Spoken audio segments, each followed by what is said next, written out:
This is Pet Life Radio. Let's talk pets. The views expressed by guests on this program do not necessarily represent the views of the host or owners of the Doggy Diva Show and do not necessarily constitute endorsement of products. Medical information discussed by guests on this program are those of the guests and is only for informational purposes and should not replace medical advice by your local veterinarian professional. Hi, this is Susan Marie. This week on the Doggy Diva Show, celebrate Labor Day safely with you and your pets, and how pets play an interesting role in a popular mystery series. Also, celebrating working dogs on Labor Day. That's what's on our show this week. Let's get started. Hey, did you hear that? What is that? It's the bark heard round the world. The Doggy Diva Show. Here's Susan Marie.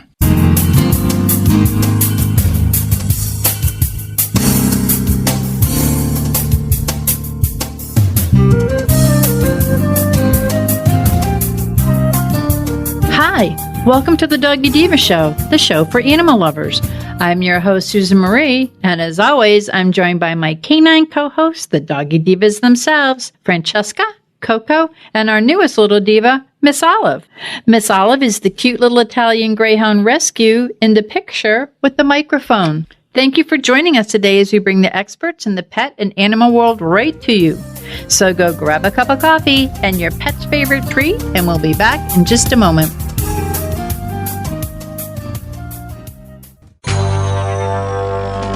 It's DesignerPetSweaters.com. Hand-knitted designer sweaters for your precious pup or cool cat. Beautiful couture patterns for your pets, including custom-knitted formal wear, casual wear, yachting, and even sports-themed. Many designer pet sweaters include feathered tammy hats, top hats, and a lot of sparkle. Each sweater includes leg loops, front paw sleeves, and leash opening. Visit DesignerPetSweaters.com to order your four-legged fashions today. Your pets will stay warm for the winter and be runway ready. Large or small, we fit them all. DesignerPetSweaters.com.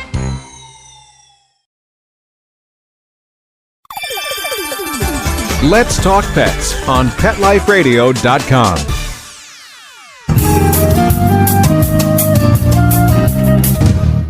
Hey, Monica. Now, this is a very special weekend because this is a weekend when everybody celebrates. There's barbecues. It's the end of summer.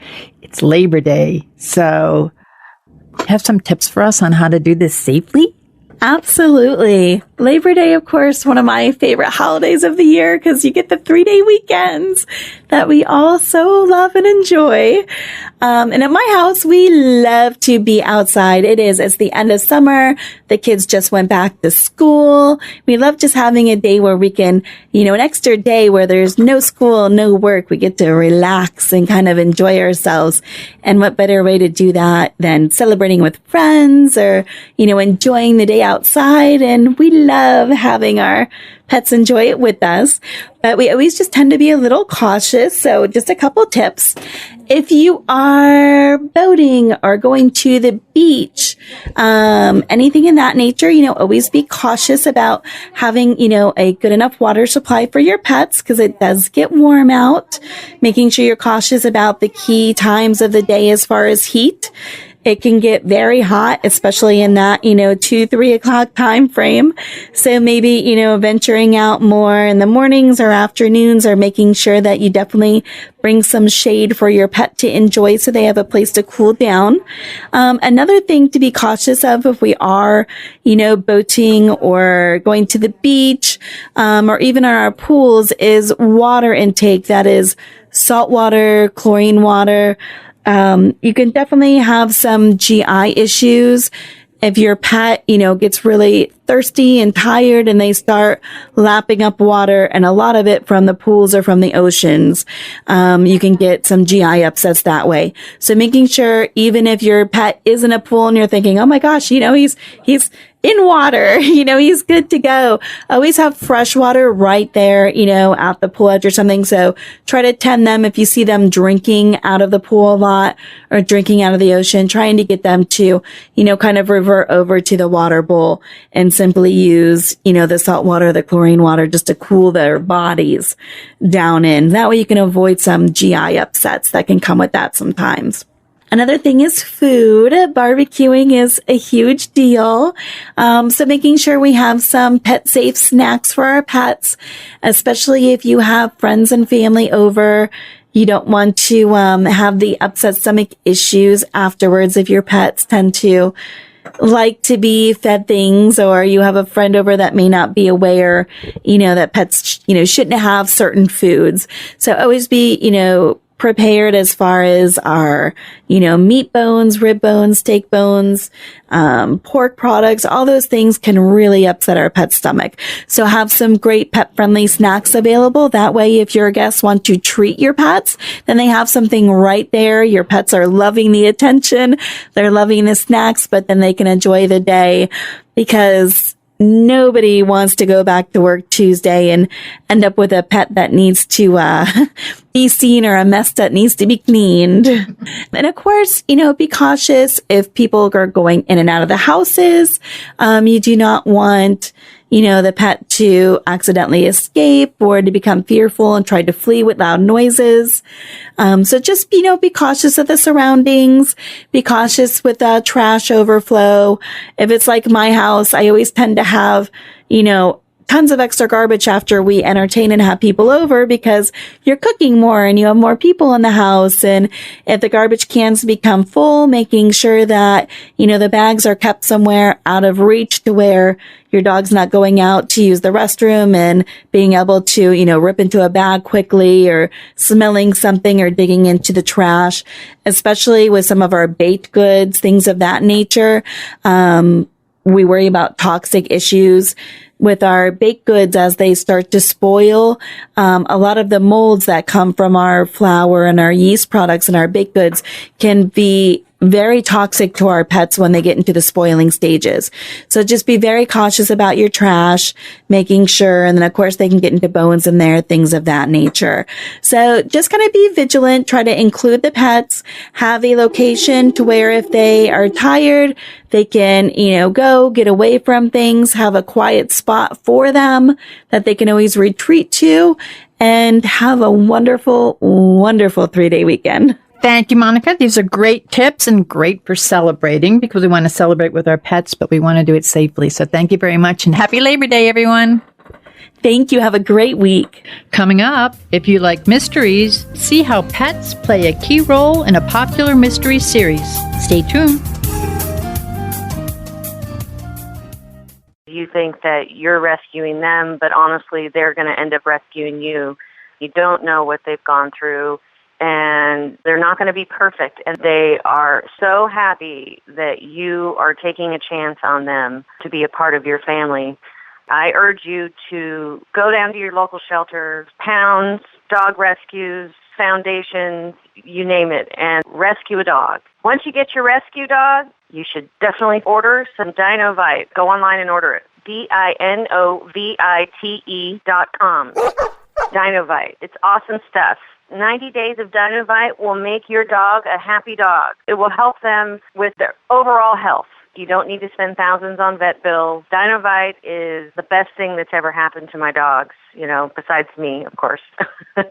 Call 859-428-1000. 859-428-1000. DINOVITE.com. Let's talk pets. Let's talk pets On Pet Life Radio. Pet Life Radio. PetLifeRadio.com.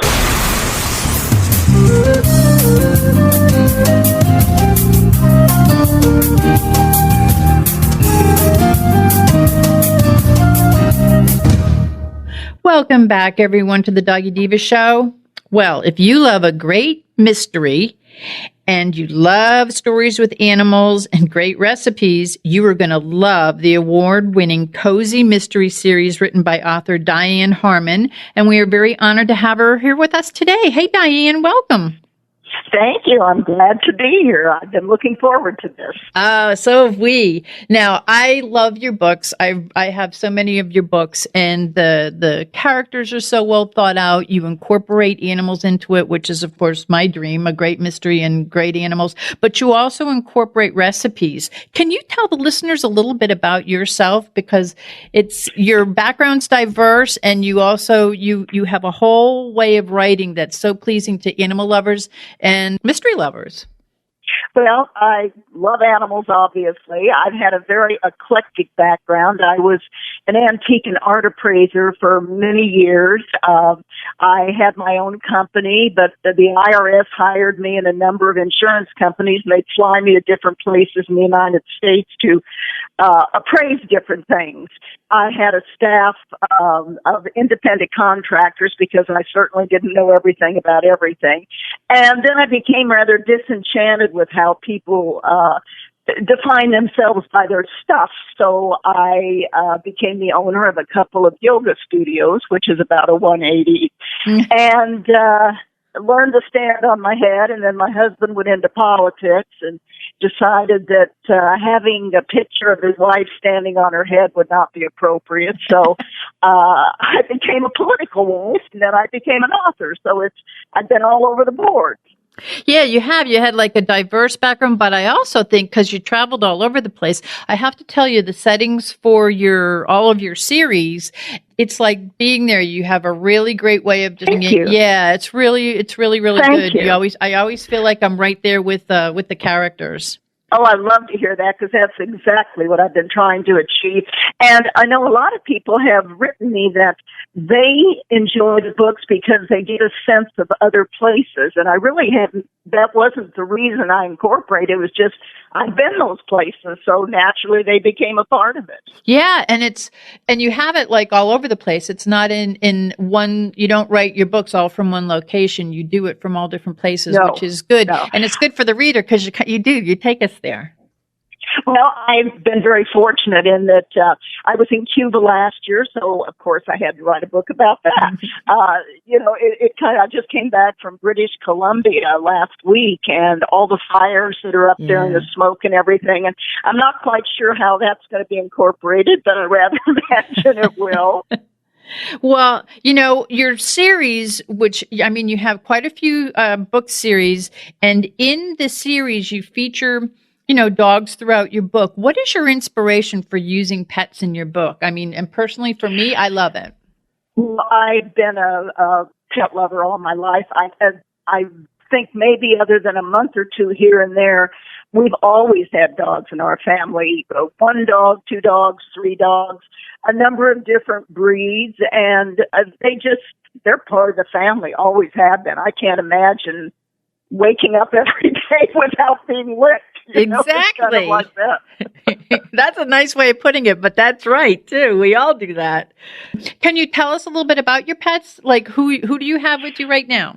At the moment, I have a boxer whose name is Kelly, and she was named after Kelly's Coffee Shop, the first book in the series. I've had several boxers. I've had cocker spaniels. My husband had a hunting dog that was a Brittany Spaniel. We've had Irish setters. Our first dog when we were married was a beagle, Bachelor Beau. And the day my husband was sworn in as an attorney, our neighbor sued us because the dog was baying and he was a fireman. So unfortunately, we had to get rid of him or my husband would have lost his first trial. So we've always had them. And my children are huge dog lovers. My daughter-in-law actually is on the board of the Humane Society in Seattle, and they have 2 rescue labs, so I'm a grandmom to 2 there. So and I'm a new grandmother to an adorable little bulldog puppy named Daisy. So they're a part of our life, and she is cute. And bulldogs are, I mean, all the animals are cute, but I love the little face on the bulldogs. Yeah. I'm seriously considering that one. She's riding a skateboard at the moment, and she gets into the bottom of a hammock and sleeps there. Oh, that's so cute. It's fun. It's fun. That's so cute. Now, It we is talked huge. about you have so many series. We'll talk about the different series that you have. One of my favorite, of course, is the Cedar Bay Cozy Mystery series. But I love all the characters in your books. Can you tell the listeners about the different series that you have? Well, the first one in the Cozy Mystery series was the Cedar Bay, and that has been probably the most popular. People identify with Mike and Kelly. I think something interesting, Susan, that I did just by sheer, because I'm older, is the characters in my books, the main characters, are not 28, 30-year-olds, which is true. The average age of a protagonist female is 28, from, the Danielle Steels and all of these. I'm past 28. I don't relate to that. So mine run into their late 40s, early 50s. And I've had a lot of readers say they really appreciate that you've had some life experience by then. So that was my first series. And then my second one is the Liz Lucas series, which is set in Red Cedar, just outside of San Francisco, which allowed me to bring in San Francisco, and she's traveled to several places, Texas, etc. The High Desert series is set outside of Palm Springs, California, and that came about because we live in Southern California and have spent some time in that area. I have a new series that is just really doing well, and it's the Northwest series. That was spawned because my children live in Seattle, so I was up there a lot, and one thing led to another. So they're all different, but they all incorporate mystery, food, dogs, and recipes. That's kind of the common denominator. What was your inspiration to include recipes in the book? I love to cook. We've entertained always, and particularly my husband was in politics, and I had to come up with a lot of recipes that would be of interest to, we had the governors and things like that at our home, and so it just came about naturally. And then I thought, well, why not put that in? Because Dianne Mott Davidson is an author that I have always enjoyed, and she's had recipes in her books, and I thought, well, why not? I've got plenty of recipes, and, that just became a part of it. Well, it was kind of funny because the first book I read was Kelly's Coffee Shop, and you had some recipes, and then I get to the back of the book, and you have the recipes. I was so excited. That makes me happy. Thank you. I've heard a lot of people who do use the recipes, which pleases me. And I know other authors say it's a pain in the neck to write them down, to try them out, to make sure they work. And every recipe that's in my books, I have personally made, and many a time they're changed. Something isn't just right, and so I've got to tweak it a bit. Well, I'll tell you, for me, I enjoy it. And I enjoy, because I have so many of your books, looking at the recipes at the end as well, because I know what to look for. Thank you. Yeah. Thank you. I'm still trying recipes. We had a new one last night with a stuffed mushroom with bacon in it that I'd never tried before. I thought, ooh, that'll be there somewhere. Now, we'll talk about the Cedar Bay Cozy Mystery. Let's talk about that series for a minute. What was your inspiration for that? Because it's very animal oriented, and of course the most recent book, Trouble at the Animal Shelter, because Kelly's Coffee Shop kind of lays the groundwork, and then there's other books in between. And your most recent one is Trouble at the Animal Shelter. I wish I could tell you that a specific person, thing, or event was the genesis of that book, and I can't. I have no idea. I was in Arizona with my husband and my son and daughter-in-law, and I thought, I'd like to write a cozy mystery. I'd never tried one, and I thought, what would happen if I wrote one? And for some reason, Kelly's Coffee Shop came to mind, and when I got back, I started writing it, and of course it had to have a dog. The dog in it was Rebel, which was my dog at the time, my boxer dog, and it just I'm kind of a different writer in that a lot of writers, and I admire them, I wish I could do this, actually plot out everything ahead of time, and they have outlines with each chapter. I have a sense of who's going to die, how they're going to die, and kind of some suspects in mind, and then I sit down and just start to write. And it sounds crazy, but I have to say the characters often tell me where the story's going to go as I'm writing it. It's kind of a work in progress that I'm reading a book as I'm writing it, if that makes any sense. There's a term in the industry called pantster for people like me, and you write by the seat of your pants, and that's I've tried to do the other with all these outlines and everything, and I feel like I'm just being strangled. Well, I think, you know what? I think that's why they sound so authentic. And you had brought up earlier about your characters, and your characters are mature and they're very defined. And, for a lot of my listeners, we are in that bracket where we appreciate something like this because they have life experiences and it sort of plays out in all of your stories. And as you talk about the mystery, the mystery unfolds, and I'm a pretty avid mystery reader, but you get me at the end. You think it out very, very well. So however you're doing it, I wouldn't change what you're doing. Thank you. It's interesting. Authors moan and bewail when they get a bad review, and we've all had it. Anytime you put yourself out in public, you're going to.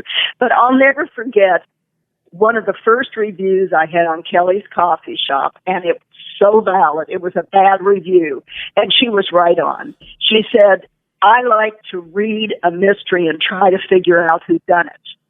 Because the person who done it in this one came in late, I didn't have the chance to do that. And I thought, you're right. I'll never make that mistake again. And so I have introduced all my characters more in the beginning, so the reader has the chance to discover for themselves who did it. And I know I personally enjoy doing that when I'm reading a mystery. Who did it? Exactly. So it was very valuable to me. It really was. And it's interesting. When I started, I meant to write or to be an author. It just kind of happened. But I had read at one point Stephen King's book. I think it's called On Writing. He said, just do it.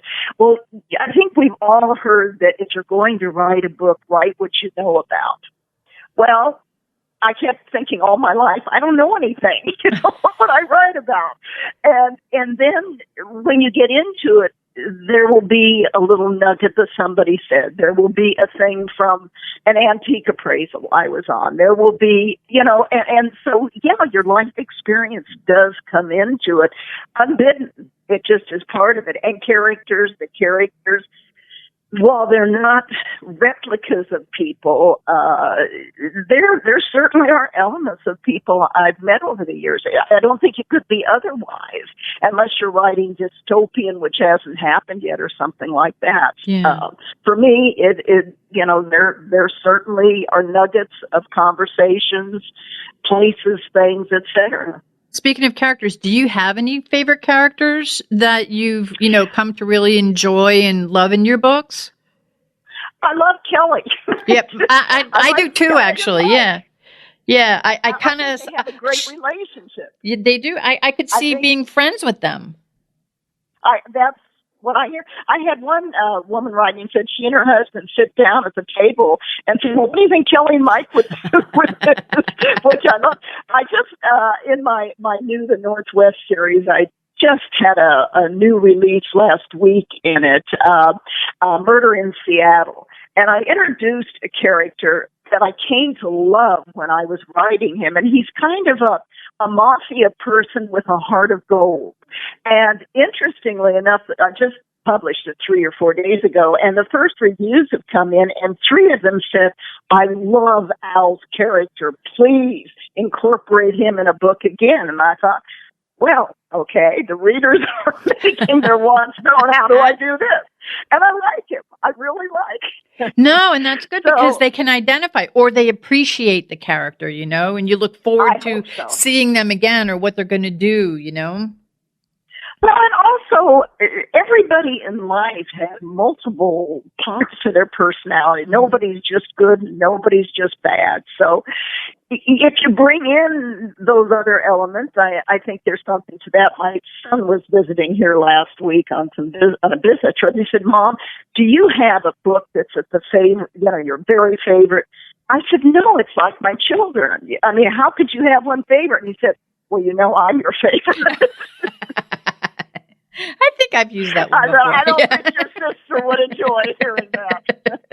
Oh, that's so funny. Now, I have to ask you, speaking of your most recent books coming out, what book do you have out now? I always find that when I find a recent book that's come out, I'm so glad that I have the rest in the series, because even though they could be standalone books. This series is so good because it's like you get to know the people and you get to, Sure. Yeah. So do you have any new ones? Out a bit, I think. Yeah. I had Murdered by Plastic Surgery came out about 6 weeks ago, and it was kind of interesting. My husband and I were in Palm Springs, and we were sitting in a little Mexican restaurant, and there was only one table that happened to be in the bar, and there were 4 women sitting at the bar, and it was obvious they all had a lot of work done, and not really good work done. And as I was leaving, I said, wouldn't it be interesting if I wrote a book about a plastic surgeon and the work wasn't perfect, and that became Murdered by Plastic Surgery. And then the newest book is this Murder in Seattle, which takes place, and it's about a woman who was divorced in her late 40s, and she's formed a new life. She started her own catering company, moved to Bainbridge Island, and her sister's there. And her sister is getting married, and the sister's husband's uncle is a very wealthy mafia man, and he's found murdered at the reception. And, of course, the brother-in-law becomes a suspect because he's the sole beneficiary of the large estate, so it goes from there. And I like that one. Yeah, no, that sounds interesting. I'm going to have to get that. I just this week I got the plastic surgery one. I just got that this week. So I'm going to be starting that this weekend. I've been married a long time. My husband always reads my books, and he said, where did you get the idea for that? And I said, I don't know. The muse visits me in the middle of the night. What can I tell you? Well, I'm going to have to get Murder in Seattle. But one thing I want to let you know, too, is your female characters are independent. They're strong. They're usually coming into their own in, a change of life, business, or something that's changed their lives. But it sort of is like showing that even if you're at a certain age or you're doing something, opportunities can still open up for you, whether they be business, personal, things such as that. So I like the way you write that way also, because it's, Thank you. Yeah, I love the characters. I feel strongly that life is never not over. I didn't start writing until I was quite late in life. So usually when you turn 50, 55, people, it's over. That's it. No more to do. Well, I had a whole new career, You're living proof. I am. And I think it just, don't say no. Don't say you can't do it. And I guess that's what I try to imbue my characters with, that it's not over just because there is a death or a divorce or, children leave, things happen, empty nest. There's a chance one door closes and a new one opens, so go for it. And I guess that's come across. Mm-hmm, and I strongly believe in that, no matter male or female. And in today's world, people don't stay in one role their whole life usually. It's quite different, whether it's employment or certainly with multiple marriages and things like that. It's shifted tremendously. Yeah. And I think that if you're going to write contemporaneously, you have to reflect those shifts. Well, and you do that very well. Where can the listeners go to learn more about you, to learn more about your books? What's the newest one coming up? Well, I have a website, www.dianneharmon.com, and they're welcome to go there. As a matter of fact, if you go there and sign up for my newsletter, you can get a couple of free books. Plus, I send out a weekly newsletter to everyone on my list, and that always has the newest books. Plus, I usually have 2 books a week that I put on sale for 99 cents, where my books normally run $2.99 or $3.99. Like anybody else, I like a bargain. So why not let my listeners kind of fill in some blanks? And I think they appreciate it. So that's always in there. And I also like to let them know about other authors I like that are in this genre. There's plenty of them out there, and unless someone tells you about it, you don't know. I had a woman the other day tell me she had just read one of my books about antiques, and she had known it was the first book in my Desert series about Murder in the Monkey Band, which is about mice, and which is a China company in Germany, and filling in a set and everything. She said when she read it, she'd never heard of what mice was. And she said, interestingly enough, she was at a museum on the East Coast, and there were some mice. I know about that. That's pretty exciting. That's so funny. That you must have a lot of life experiences, because going through them, you incorporate things that people kind of learn, such as myself. I mean, I think I have a couple of books at least in each of your series, and I'm on your newsletter distribution, so I love getting your newsletter. Good. Well, I think that I personally like to learn about something when I'm reading. If they put in something I don't know anything about, I love it, because I've learned something. And so I don't consciously do it. I think it kind of comes up. There is a law that went in recently, and it was mainly for military men and the wives of them, that they could donate their sperm to a sperm bank, and in the event they were killed while they were on active duty, their wife could have their child after they had died, and the child would be allowed to all of the military benefits insurance. Well, the law didn't limit it just to military. So I'm writing a book now about someone who has an octogenarian gentleman friend who dies, and naturally his first children, 2 children, would have split the estate. But gee, here comes more children. Wow. And I was going to ask you what book is coming up. What do you have for us to look forward to? Now that's a story. I think that could be, I'm still doing that one. I have Murdered by Wine that I'm doing the final edits on. My daughter-in-law is a wine scholar. She teaches wine and everything. And we were in Sonoma recently and at a private tour there. And the tour guide said, every year somebody falls in a wine vat and dies. Oh my gosh. And I said, seriously? Who would ever think of that? Yeah. I mean, who would think of that? There's a book. I say, that's interesting. Death by Wine, yeah. Yeah, and so people always say, well, where do your ideas come from? Are you kidding? There's just, look around you, I was at the grocery store the other day about 7:30 in the morning, and there was a young woman in front of me, and she had a baby on one hip and another child in the cart. And it was 7:30 or 8 in the morning. The only thing in her basket was a case of beer. And I thought, now there's a story. It's amazing. For her or, so they're all around you. The challenge is to live long enough to write them all. And you've written so many of them. So now I'm glad that I have more to look forward to. And it sounds like the topics are going to be very interesting. So, well, I think they're different and they're real. I mean, It's valid. It's not a figment of my imagination. No. This is there. So what if? But Murdered by Wine I know. I think my husband turned, what a way to go. I was just going to say that. He took my line from me. Sorry. That's okay. Well, Dianne, it has been so great having you on the show. I love, love, love your books. I love all your characters. Oh, thank you, I love Susan. the recipes. Thank you. I look forward. Hopefully, we'll have you back on because you have such great stories coming out. I think that it'd be great to have you back on. And also, I wanted to let all of the listeners know.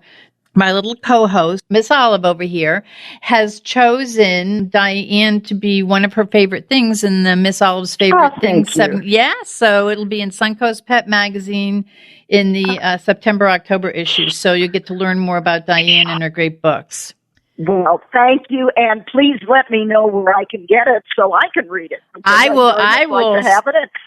I'll get it sent to you. I'll send you a copy. Absolutely. And I'll certainly put it in my newsletter and let other ones know about that. So thank you very, very much for having me. It's been fun. I've enjoyed talking to you after the emails. I know. It's fun. It is. And I'm so glad I got to have you on because I love what you're doing and I love the characters, but especially in the Cedar Bay. I feel like I could live there and just like blend in there. So.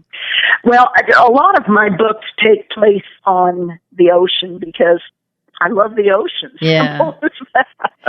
Well, that's good. Thank you so much. Thank you. And thank you for being a guest on our show. And I will make sure that I get that to you, the magazine. And it's going to be online too. So I'll get all the information to you. Perfect. And thank you again. And thank you for all you do. My pleasure. Thanks for having me. Okay. We'll be back Bye-bye. in just a moment. Hi, Doggy Diva Show listeners. Susan Marie here to take just a half a minute to let you know how much we appreciate your being with us every week to hear great dog tips you can use with your pet, some great stories about rescues, fostering, and some heartwarming stories about second chances for pets who are now in loving forever homes. Be sure to go to our website, thedoggydiva.com, to see pictures of Miss Olive and other dogs we talk about on the show and get to know us a little better. That's thedoggydiva.com, DOGGY. We appreciate your feedback too. Okay, let's get back to the show. Coming up, recognizing working dogs on Labor Day. Stay with us. Molly, here's your dinner. Zeus, that's not your food. Don't let that happen to your precious cat. Elevate your cat's eating experience with the Cat Tree Tray.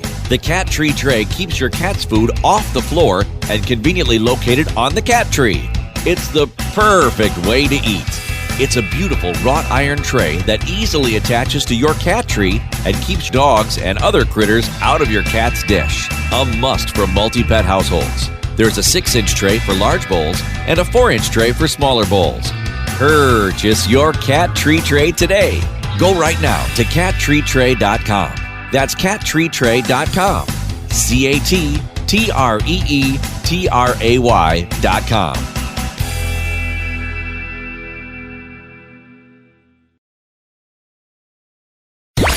Let's talk pets. Let's talk pets On Pet Life Radio. Pet Life Radio. PetLifeRadio.com.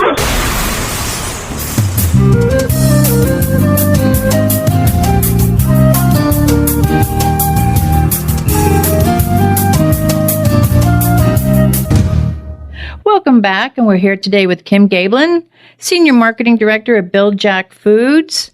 Hey, Kim, how are you?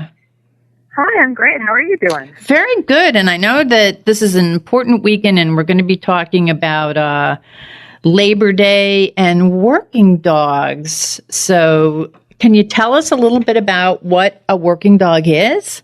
Yeah, sure. We always think about our pets as our best friends, right? They're kind of our companions. They hang around with us, but there are also a lot of dogs out there that actually are more than a pet, right? They actually learn and perform tasks to help or entertain their humans.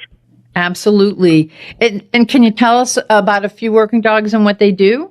Yeah, there's quite a few actually categories of working dogs. For example, one that people really probably know and recognize immediately are service dogs. Yeah. And a service dog is, defined by the Americans with Disabilities Act as a dog that individually is trained to do work or perform tasks for people with a disability. So there's very specific kinds of different kinds of service dogs. So, for example, there's guide dogs, and guide dogs help people who are blind. Yes. Or the hearing dogs or mobility dogs who help people who can't hear, so they need signals, or they help someone know that there's something dangerous in the area, or they might help them get around with mobility, for example. I know with PTSD and with the number of things that are going on out there, dogs serve as emotional dogs too, as emotional therapy dogs, and there's a lot of work going on out there. So this Labor Day, we really do celebrate the working dogs. Yeah, well, and there's to your point, there's actually psychiatric dogs and medical alert dogs, right, who help with, like you said, PTSD or, for example, seizures or heart attacks. Dogs can sometimes be trained to know when that's going to happen and then be able to put that person in a safe position when that event happens, so that they can kind of alert somebody as well. So so it's really great. And then of course, there's all kinds of military and police dogs, right? There are, guide dogs in the military and police, but then there are also a lot of detection dogs that they can be looking for drugs or for explosives. They might even look for plants, like in customs, for example. Yeah. Or, I also understand that there are dogs that even can detect termites or even bed bugs. Wow. Isn't it amazing, though, what the dogs can do? I mean, we love them as our pets, but they're so smart, and so many of them are sitting in shelters and rescues waiting to be adopted. And these are the dogs that are being trained to do a lot of this work. Right. Well, and I think there's therapy dogs, and I'm sure you've talked to some people who have therapy dogs. Yes. And therapy dogs are really great because they're actually trained and certified to be a therapy dog, and then they are often used to visit places like hospitals or nursing homes or schools or even, places where maybe a disaster has struck, to be able to help, kind of calm and connect with people who might not be feeling well or might be feeling very stressed because of the situation. And so, there's really a lot of therapy dogs out there. I know that AKC has a therapy dog program where you can actually get your dog trained in that program.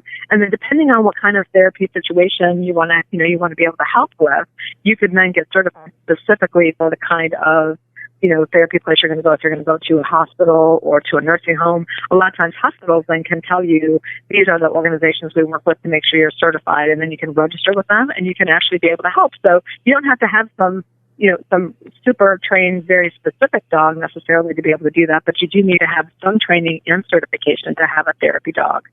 Well, and I'm so glad you brought that up, because I believe that they're so important in our society, like the hospitals, the nursing homes. And I understand that they're even allowing them in some courtrooms now to help as therapy dogs. So, I mean, they really play an important part in our society. And I'm so glad that it's being recognized. And thank you for bringing that up, too.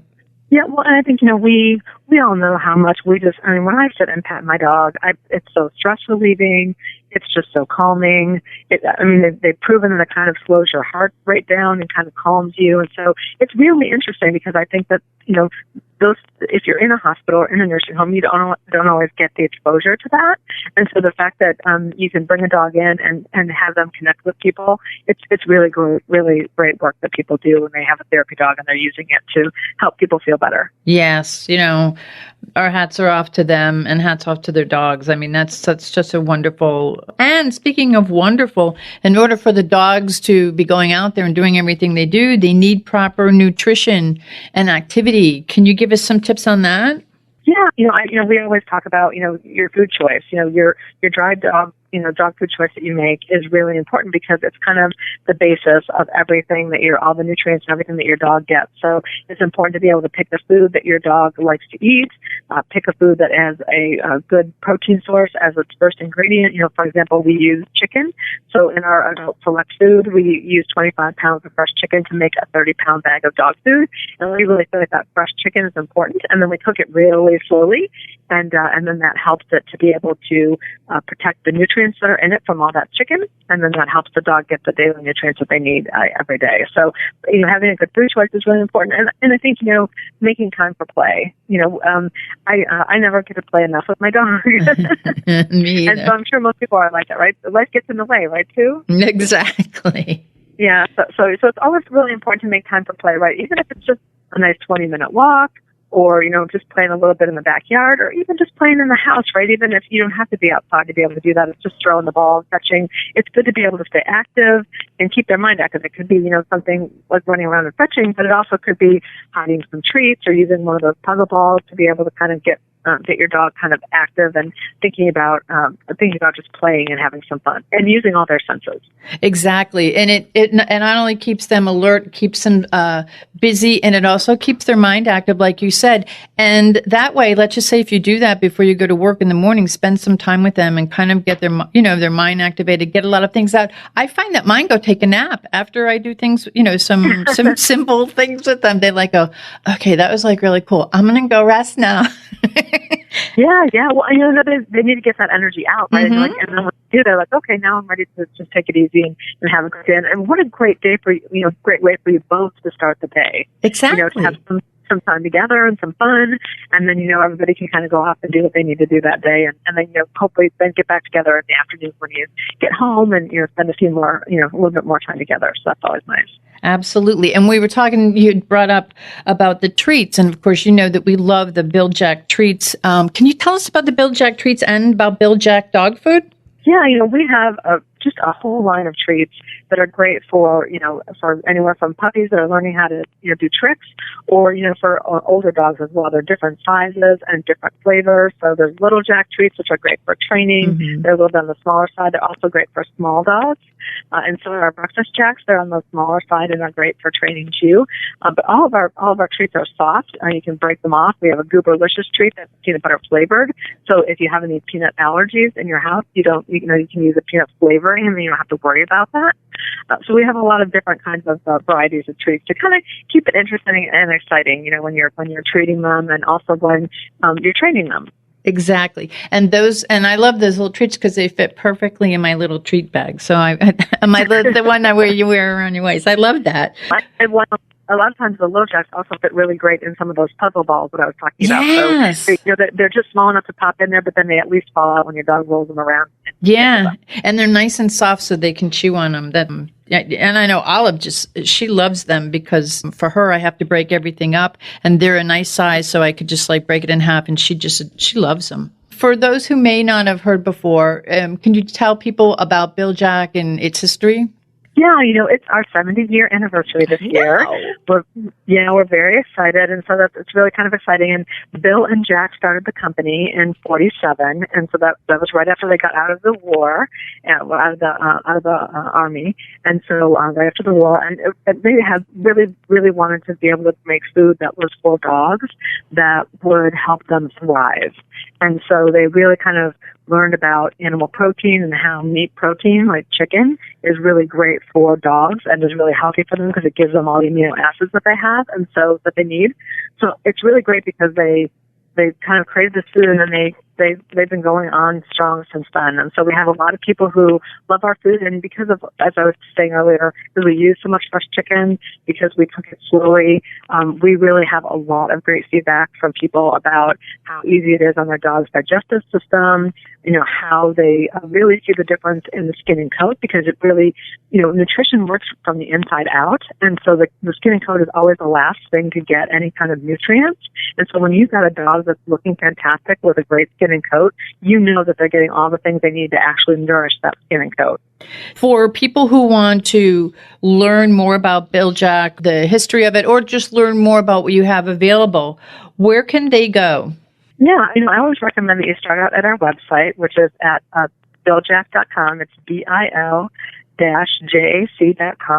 and we've got all of our formulas there, all of our, and we just have a couple of new formulas too. We just came out with a Picky No More dry dog food, which is great for dogs that are picky. So you can start there and learn a little bit more about us. You can also sign up for our monthly email, and we usually have coupon offers that you can sign up for in there, and lots of tips, dog tips about how to take care of your dog and how, have some fun over the summer, those kinds of things.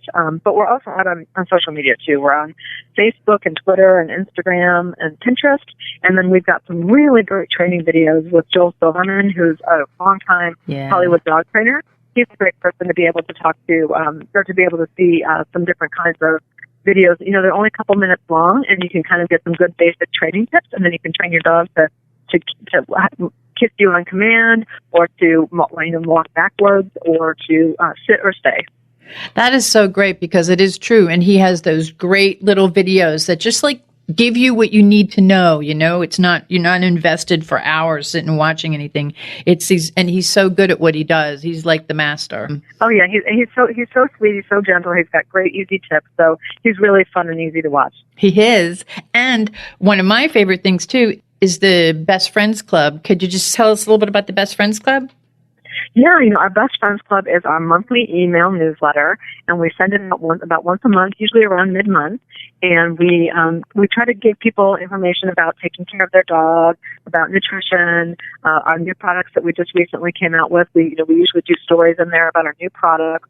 Sometimes we even have some extra coupons for those specific new products. So we really try to kind of help people be able to have just, a healthy, long-lasting relationship with their dog. And so anything that has to do with that, we try to do a couple of articles each month to do that. And we also try to include those couple offers for coupons that you can sign up for in there as well. And I am a definite coupon girl. I use the coupons that you guys send all the time. Well, Kim, thank you so much. Happy Labor Day. Thank you for bringing all this great information to us. And we look forward to talking to you soon. Thank you. Happy Labor Day, and thank you to all those dogs out there, those working dogs out there that make life better for all of us people out there. Yes, thank you. We would like to thank our guests this week. And also, as our Doggy Divas always say, please love your pets because they love you unconditionally. And please remember to adopt, foster, spay, neuter, and microchip. And as always, please have a great Diva week, everyone. That's all for this episode of the Doggy Diva Show. To find out more, go to our website, thedoggydiva.com. Also, find us on our Facebook page, The Doggy Diva Show, and tell your fellow dog lovers about it. Don't miss Susan Marie, Miss Olive, and the Doggy Divas right here for the next episode. See you again soon.